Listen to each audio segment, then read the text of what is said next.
Halo semuanya, tak kenal maka tak sayang, katanya. Perkenalkan, nama saya Gabriel Kevin Mailangkai. Kalian boleh, kalau ketemu saya di luar, boleh sapa saya Gabriel, karena itu nama sapaan saya.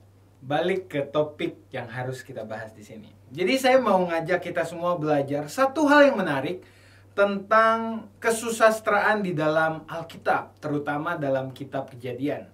Kita akan belajar tentang antropomorfisme dan antropopatisme dalam kitab Kejadian.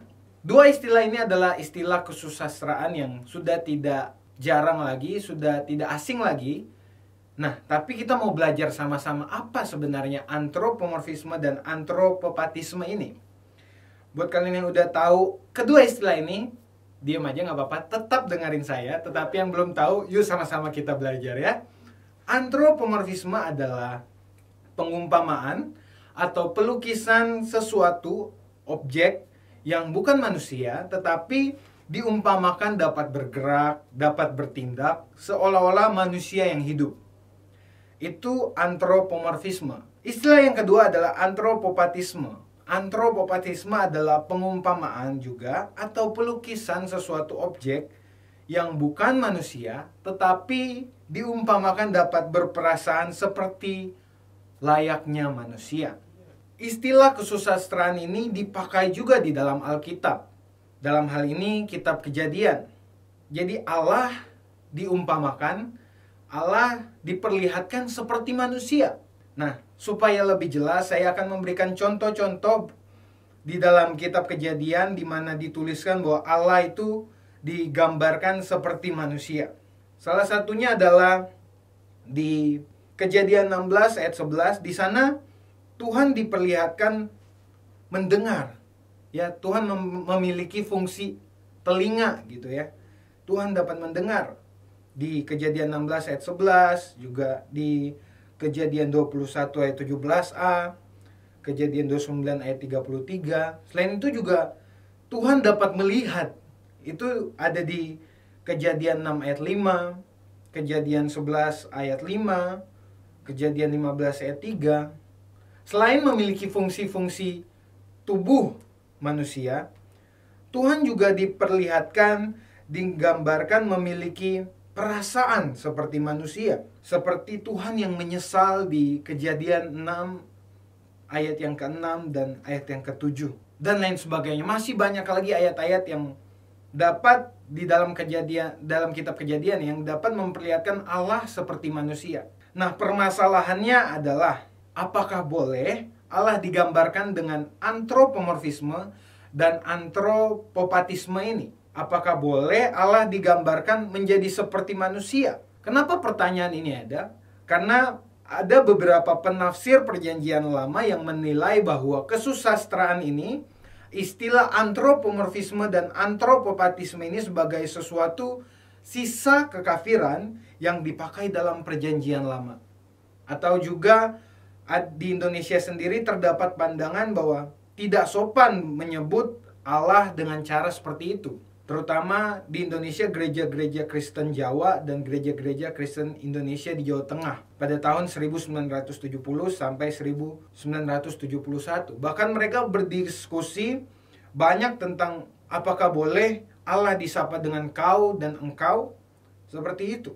Nah, oleh karenanya timbullah pertanyaan apakah boleh Allah digambarkan dengan istilah tadi antropomorfisme dan antropopatisme tersebut. Nah, kenyataannya teman-teman, antropomorfisme dan antropopatisme sangat banyak digunakan untuk mendeskripsikan Allah di dalam Alkitab. Bahkan para nabi Israel yang merupakan penganut fanatik dan pembela-pembela Yahwisme yang militan, gigih, justru menggunakan kedua langgam bahasa ini tanpa keberatan apa-apa ketika bersaksi tentang Allah Israel. Sekalipun ada larangan ya di dalam dasar titah untuk tidak menyerupakan Allah dengan bentuk atau wujud apapun. Tapi faktanya menunjukkan bahwa para nabi tidak keberatan atau menemui hambatan dalam penggunaan istilah ini, langgam bahasa antropomorfis dan antropopatisme ini. Alasannya kenapa? Kenapa mereka begitu berani ya dalam tanda kutip menggunakan istilah ini? Alasan yang pertama, di sini ada dua alasan yang akan saya jelaskan kepada teman-teman. Alasan yang pertama itu adalah karena Allah yang hidup selalu ingin memperoleh persekutuan dengan manusia yang hidup pula. Sekali lagi, alasan pertama adalah Allah yang hidup selalu ingin memperoleh persekutuan dengan manusia yang hidup pula. Sekalipun ada dasar titah yang sudah disebutkan tadi ya, ada larangan menyerupakan Allah dalam bentuk apapun. Larangan tersebut dipahami sebagai larangan yang menyerupakan dan menyamakan Tuhan dalam wujud benda mati, sebagaimana pembuat patung-patung berhala dalam kekafiran, gitu ya. Jadi penyamaan atau penyerupaan Tuhan dengan cara demikian dianggap bertentangan dengan karakter Allah yang hidup. Jadi penggunaan istilah antropomorfisme dan antropopatisme bagi Allah tidak bermaksud menyamakan Allah dengan manusia, tetapi hendak mengungkapkan bahwa Tuhan secara konkret sebagai Allah yang hidup dan bertindak secara nyata dalam sejarah hidup manusia.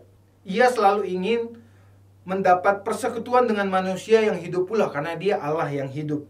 Oleh karena itu, ada seorang yang berkata bahwa tidak seorang pun yang berbicara tentang Allah sebagai Allah yang hidup dapat mengabaikan antropomorfisme. Nah, itu alasan pertama kenapa antropomorfisme dan antropopatisme itu tidak apa-apa jika digunakan dalam kesusastraan Alkitab. Terkhususnya dalam hal ini kita membahas dalam konteks kitab Kejadian. Alasan yang kedua adalah keterbatasan manusia memahami Allah sehingga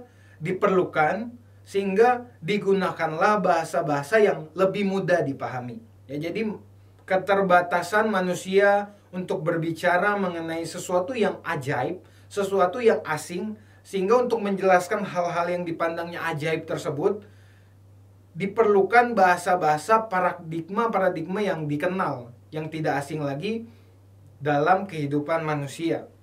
Oleh karena itu, manusia yang berjumpa dengan Allah melalui suatu fenomena wahyu Allah atau penyataan ilahi yang khusus akan menerangkan pengalaman-pengalamannya yang luar biasa itu menggunakan bahasa-bahasa yang lebih mudah dipahami, yang dimengerti oleh manusia juga. Lagi pula Allah pun berkenan menyatakan dirinya dan kehendak-hendaknya melalui cara-cara yang dapat dimengerti oleh manusia. Menurut laporan Alkitab, jika kita lihat, kita mengenal peristiwa-peristiwa teofani atau penampakan Allah yang sangat syarat dengan kedua istilah tadi tentang antropomorfisme dan antropopatisme tersebut. Kesimpulannya adalah berdasarkan kedua alasan di atas, maka kita tidak dapat lagi menerima anggapan yang mengatakan bahwa antropomorfisme maupun antropopatisme adalah sisa-sisa kekafiran atau bentuk ketidaksopanan yang dipakai di dalam kesusastraan Alkitab. Bahkan kalau kita melihat pewahyuan Allah yang tertinggi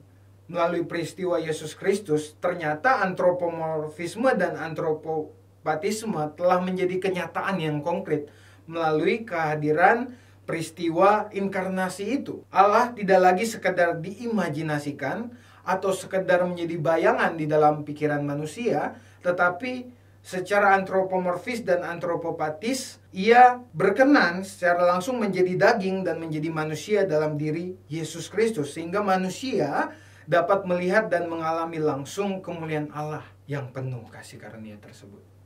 Oke, jadi itu aja Iktus Education buat minggu ini. Tuhan Yesus memberkati.